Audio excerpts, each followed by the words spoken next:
ఈరోజు ఈ వీడియో వచ్చేసి ఏంటంటే ఆఫ్టర్ 5 ఇయర్స్ కెరియర్ గ్యాప్ తర్వాత కూడా నాకు జాబ్ ఎలా వచ్చింది, ఏం చేయాలి, ఎలా కోర్సెస్ నేర్చుకోవాలి, ఎలా సర్టిఫికేట్స్ అండ్ ఇంటర్న్షిప్ ప్రోగ్రామ్స్, మళ్ళీ రెజ్యూమ్ బిల్డ్ చేసుకోవడం, తర్వాత ఎక్కడెక్కడ మనం అప్లై చేసుకోవాలి, ఎలా సెర్చ్ చేయాలి, రిఫరెన్స్ ద్వారా జాయిన్ అవ్వడమా లేకపోతే ఎలా అనేటి గురించి అయితే మనము ఈ వీడియోలో మాట్లాడుకుందాం.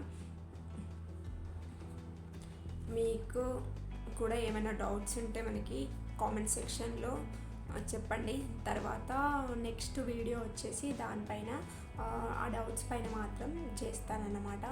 ఎందుకంటే not a easy thing after 5 years career gap తర్వాత జాబ్ తెచ్చుకోవడము అనేది.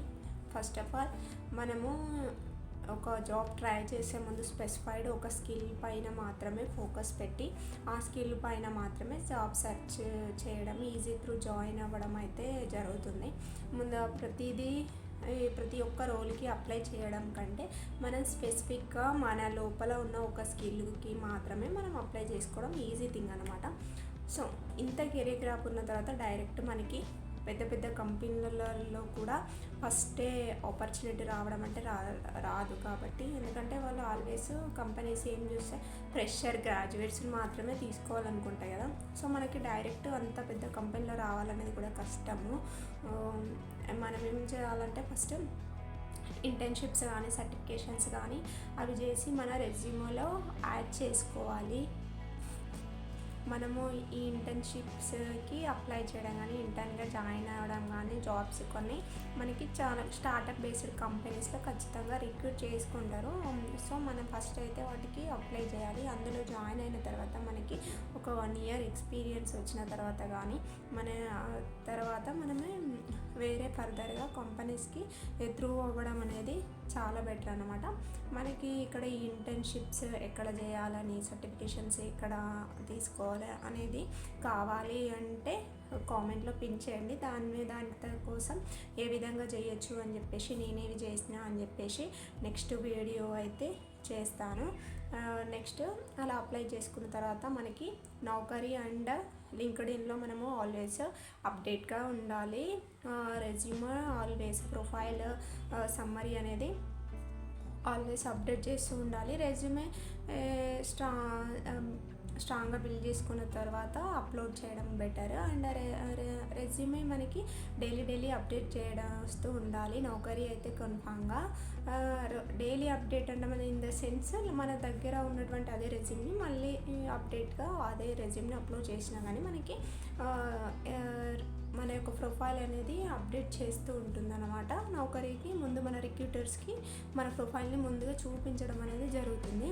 ఇఫ్ ఇన్ కేస్ నీవు ఏదైనా ప్రాజెక్ట్స్ చేసినా ఆ ప్రాజెక్ట్స్ అనేది డే టు డేలో లింక్డ్ఇన్లో మాత్రము కంపల్సరీ అప్డేట్ చేస్తూ ఉండాలి. డే టు డే నువ్వు అది ఫెయిల్ అయిన ప్రాజెక్ట్ అయినా, నువ్వు ఏదైనా వర్క్ నేర్చుకున్నా కానీ, సక్సెస్ అయిన ప్రాజెక్ట్ అయినా డే టు డే లింక్డ్ఇన్లో కంపల్సరీ అప్లోడ్ చేసినటువంటి ప్రాజెక్ట్స్, నువ్వు ఏదైనా వర్క్ నేర్చుకుంటున్నటువంటి, ఇప్పుడు ఫర్ ఎగ్జాంపుల్ నువ్వు ఏదైనా ఒక సాఫ్ట్వేర్ ప్రజెంట్ స్టార్టింగ్ స్టేజ్లో ఇప్పుడే నేర్చుకుంటున్నావు అనుకో, నువ్వు ఈరోజు ఏం నేర్చుకున్నావు అని చెప్పేసి దానిపైన నువ్వు ఏమైనా అసైన్మెంట్స్ చేసావా, అట్లా డే టు డే మనమే అప్లోడ్ చేస్తూ ఉండాలి. మళ్ళీ ఇంకొక విషయం ఏంటంటే లింక్డ్ఇన్లో కంపల్సరీ నువ్వు ఏదైతే స్కిల్ నేర్చుకుంటున్నావో దానిపైనే జాబ్స్ ఎవరైతే చేస్తారో వాడిని మనం లింక్డ్ఇన్లో ఫాలో అవడం చాలా బెటర్ అన్నమాట. ఎందుకంటే నీవు చేసేటువంటి వర్క్ త్రూ మళ్ళీ ఆ కంపెనీలో ఏదైనా వేకెన్సీ ఉన్న వాళ్ళు రిఫర్ చేయడానికి వీలు ఉంటుంది.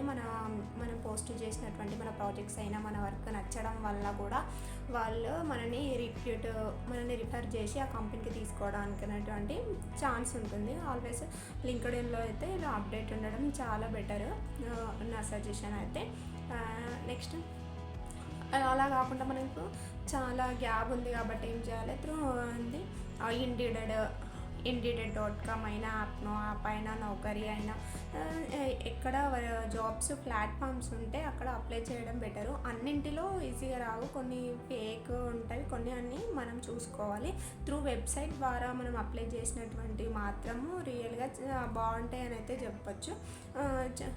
సరే ఒక చిన్న చిన్న స్టార్టప్ కంపెనీస్లో అయినా జాయిన్ అయ్యి నెక్స్ట్ త్రూ మనం గ్రోత్ కావాలనుకుంటే ఏ కంపెనీ అయినా పర్లేదు అనుకున్నప్పుడు మనకి అప్నాలో మాత్రం తొందరగా జాబ్స్ అనేటివి రిక్రూట్ అవుతూ ఉంటాయి. అండ్ ఇండీడ్ ఆల్సో లింక్డ్ఇన్లో కూడా మనకి రిమోట్ జాబ్స్ ఉంటాయి. అండ్ ఫ్రీలాన్సింగ్గా కూడా మనకి అప్లై సెర్చ్ చేసిన కొద్దికి మనకు మన యొక్క స్కిల్ పైనటువంటి ప్రాజెక్ట్స్ పైన అటువంటి కూడా తెలుస్తూనే ఉంటానట్టు. మనం ఆల్వేస్ సెర్చ్ చేస్తూనే ఉండాలి, అట్లా అయితేనే మనకి తెలుస్తుంది. ఫామ్స్లో అప్లై చేస్తూనే ఉండండి. చాలా వరకు మనకి రిప్లైస్ రావు, ఎందుకంటే అంత గ్యాప్ కాబట్టి ఎవరు తీసుకోవడానికి ట్రై చేయరు. నువ్వు చాలాసార్లు అప్లై చేస్తూ ఉండగా మనకి ఖచ్చితంగా ఒక దగ్గర మాత్రం మనకి పాజిటివ్ ఒపీనియన్ అయితే వస్తుంది. ఏ విధంగా ఏంటి అనే విధంగా మనం సెర్చ్ చేసే విధానాన్ని బట్టి. అండ్ ఇప్పుడు ఫ్రెషర్స్ ఏ స్కిల్ నేర్చుకోవాలి, ఏ విధంగా అయితే మనము తొందరగా గెట్ ఇన్ అవ్వచ్చు అనే విధంగా అనుకుంటే కూడా మీరు కామెంట్ సెక్షన్లో కామెంట్ చేయండి. దానిపైన కూడా నెక్స్ట్ వీడియో అయితే చేస్తాను. అండ్ అలాగే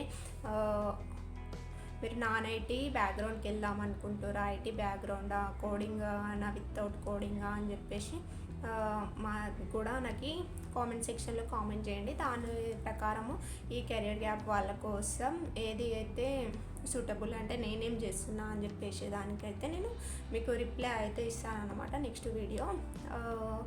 అండ్ ఈ వీడియో కనుక మీకు నచ్చినట్లయితే ఈ మరిన్ని వీడియోస్ అయితే మీకోసం అప్డేట్గా యూస్ఫుల్ వీడియోస్ అయితే మీ ముందుకు తీసుకురావడానికి అయితే ట్రై చేస్తాను.